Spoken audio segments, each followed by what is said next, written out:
ತಾಯಿ ಪುಷ್ಪಾ ಅವರಿಂದ ಅಕ್ರಮ ಕಾಂಪೌಂಡ್ ಹಾಕಿದ್ದಾರೆ ಎನ್ನುವ ಆರೋಪಕ್ಕೆ ಸಂಬಂಧಪಟ್ಟಂತೆ ಟಿವಿ5ಗೆ ಜಿಪಿಎ ಹೋಲ್ಡರ್ ದೇವರಾಜು ಪ್ರತಿಕ್ರಿಯೆ ಕೊಟ್ಟಿದ್ದಾರೆ. ಜಿಪಿಎ ಓನರ್ ಅವರು, ಸರ್ ನಾನು ಅವರಷ್ಟು ದೊಡ್ಡವರಲ್ಲ, ಲಕ್ಷ್ಮಮ್ಮನವರು ನನಗೆ ಜಿಪಿಎ ಮಾಡಿಕೊಟ್ಟಿದ್ದರು. ನ್ಯಾಯಾಲಯದ ಆದೇಶದಂತೆ ಕಾಂಪೌಂಡ್ ತೆರವಾಗಿದೆ. 2020ರಲ್ಲಿ ಮೂಲ ಮಾಲೀಕರು ಜಿಪಿಎ ಮಾಡಿಕೊಟ್ಟಿದ್ರು. ನಾನು ಯಾವ ಫೇಕ್ ದಾಖಲಾತಿಯನ್ನು ಕೂಡ ಮಾಡಿಕೊಂಡಿಲ್ಲ. ನ್ಯಾಯಾಲಯಕ್ಕೆ ಎಲ್ಲ ದಾಖಲಾತಿಗಳನ್ನು ಒದಗಿಸಿದ್ದೇನೆ ಅಂತ ಹೇಳಿದ್ದಾರೆ.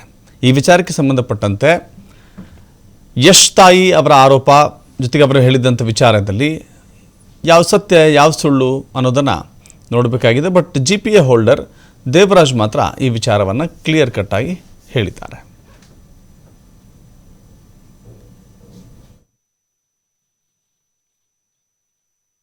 ಯಶ್ರವರ ತಾಯಿ ಪುಷ್ಪಾರವರು ಅಕ್ರಮವಾಗಿ ಕಾಂಪೌಂಡ್ ಕಟ್ಟಿದ್ದಾರೆ ಅನ್ನುವ ಆರೋಪಗಳು ಸದ್ಯಕ್ಕೆ ಕೇಳಿ ಬರ್ತಾ ಇರುವಂಥದ್ದು. ಈಗಾಗಲೇ ಇಲ್ಲಿನ ಜಿಪಿಎ ಹೋಲ್ಡರ್ ಮಾಲೀಕರಾಗಿರ್ತಕ್ಕಂತಹ ದೇವರಾಜರವರು ಅವರ ನೇತೃತ್ವದಲ್ಲಿ ಬೆಳ್ಳಂಬೆಳಿಗ್ಗೆ ಏನು ಕಾಂಪೌಂಡನ್ನು ತೆರವುಗೊಳಿಸಲಾಗುತ್ತೆ. ಇದಕ್ಕೆ ಸಂಬಂಧಪಟ್ಟ ಹಾಗೆ ಯಶ್ರವರ ತಾಯಿ ಕೂಡ ಟಿವಿ5ಗೆ ಹೇಳಿಕೆಯನ್ನು ಕೊಟ್ಟಿದ್ದಾರೆ. ಈಗ ನಮ್ಮ ಜೊತೆ ಸ್ವತಃ ಜಿಪಿಎ ಹೋಲ್ಡರ್ ಆಗಿರ್ತಕ್ಕಂತಹ ದೇವರಾಜು ಇದ್ದಾರೆ. ದೇವರಾಜ್ ಅವರು, ಈಗ ಏನಿದ್ರ ಘಟನೆ ಏನು ಸಮಾಚಾರ ಅಂತ? ಈಗ ಬೆಳ್ಳಂಬೆಳಿಗ್ಗೆ ಕಾಂಪೌಂಡನ್ನು ತೆರವು ಮಾಡಿರುವಂಥದ್ದು, ಎಷ್ಟು ಸಾವಿರ ಅಡಿ ಕಾಂಪೌಂಡ್ ಇತ್ತು ಅಂತ? ಸರ್, ಇದು ಮೂಲತಃ ಆಸ್ತಿ ಲಕ್ಷ್ಮಮ್ಮನವರು. ಅವರು ಮೈಸೂರಿನಲ್ಲಿದ್ದಾರೆ.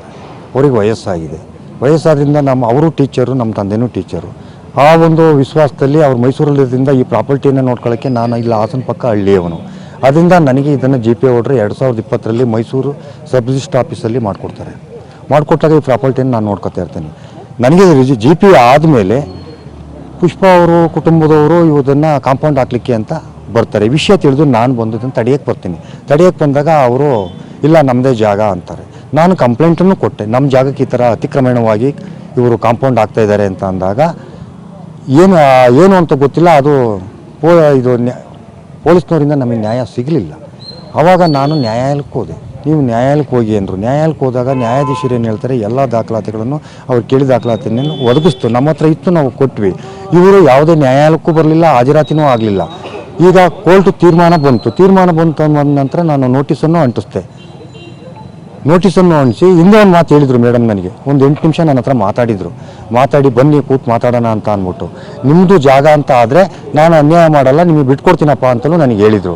ಈ ಹೇಳೋರು ಅನ್ನೋ ಒಂದು ಮಾನವೀಯತೆ ದೃಷ್ಟಿಯಿಂದ ನಾನೇನು ಮಾಡಿದೆ, ಅವರಿಗೆ ಗೊತ್ತಿರೋ ಪ್ರಕಾರವಾಗಿ ಕರೆಸಿ ಮೇಡಮ್ನ ಮಾತಾಡೋಣ ಅಂತ ಅಂದ್ಬಿಟ್ಟು ನಾನೇ ಹೇಳಿದೆ. ಕರೆಸ್ತೀನಿ ಅಂತ ಅಂದರು, ಬರ್ತಾರಂತೆ ಅಂತ ಅಂದರು, ಬರಲಿಲ್ಲ.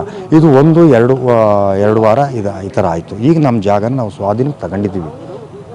ಈಗ ಅವರೊಂದು ಏನು ಹೇಳ್ತಾ ಇದ್ದಾರೆ ಅಂದರೆ, ಕೋರ್ಟ್ ಆರ್ಡರ್ ಆಗಿದೆ, ಈಗ ತೆರವು ಮಾಡ್ಲಿಕ್ಕೆ ಕೋರ್ಟ್ ಆರ್ಡರ್ ಆಗಿದೆ, ಆ ಆರ್ಡರ್ ಎಲ್ಲಿ ಅವ್ರ ಹತ್ರ ಇದೆಯಾ ಅನ್ನೋ ಪ್ರಶ್ನೆ ಮಾಡ್ತಾ ಇದ್ದಾರೆ. ಯಾರು?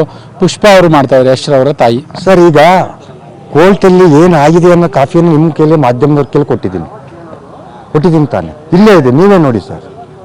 ನಮ್ಮ ಜಾಗ ಅನ್ನೋದಕ್ಕೆ ನಮಗೆ ಕೋರ್ಟ್ ಆದೇಶ ಕೊಟ್ಟಿದೆ ತಾನೆ. ಮೇಡಮ್ ಅವ್ರು ಕೇಳಿರೋದಕ್ಕೆ ಉತ್ತರ ನಿಮ್ಮ ಮಾಧ್ಯಮದ ಮುಖಾಂತರನೇ ಹೇಳಿ. ಈಗ ನಾನು ನಿಮ್ಮ ಕೈಗೆ ಕೊಡ್ತಾ ಇದ್ದೀನಲ್ಲ, ಇಷ್ಟು ಹೇಳ್ಬೋದು ನಾನು. ಈಗ ಎಷ್ಟು ಸಾವಿರ ಅಡಿ ಇತ್ತು ಅಂತ ಜಾಗ? ಸರ್, ಇದು ಪೂರ್ವ ಪಶ್ಚಿಮ 100 ಅಡಿ, ಉತ್ತರ ದಕ್ಷಿಣ 55 ಅಡಿ. ಸರ್, ಇವರು ಕಾಂಪೌಂಡ್ ನಿರ್ಮಾಣ ಮಾಡಿಸಿದ್ರಲ್ಲ, ಅದು ಎಷ್ಟು ಅಡಿ ಇತ್ತು? ಕಾಂಪೌಂಡ್ ನಿರ್ಮಾಣ ನಾನು ಹಳದಿಲ್ಲ, ಇದನ್ನು ಕರೆಕ್ಟಾಗಿ ಅಳಿವಾಗ ಬಂದು ನೋಡ್ಕೊಂಡು ತಕರಾರು ಮಾಡಿದೆ, ಹೋದೆ ನ್ಯಾಯಾಲಯಕ್ಕೆ ಹೋದೆ. ಪೂರ್ವ ಪಶ್ಚಿಮ 100 ಅಂತ ಅಂದರೆ ಇವರು ಹಿಂಗೆ ಉತ್ತರ ದಕ್ಷಿಣ ಪೂರ್ತಿ 55 ಕವರ್ ಮಾಡಿದ್ದಾರೆ. ಪೂರ್ವ ಪಶ್ಚಿಮದಲ್ಲಿ ಒಂದು 70% ಮಾಡಿದ್ದಾರೆ. ಅಂದರೆ ಎಷ್ಟು ಸಾವಿರ ಅಡಿ ಅಂತ ಅಂದಾಜಿಗೆ? ಎಷ್ಟು ಸಾವಿರ ಅಡಿ ಅಂತ ಅದೇ ಅದನ್ನೇ ಕೂಡ್ಕೊಂಡ್ರೆ ಆಯಿತು. 70 ಅಂತ ಅಂದರೆ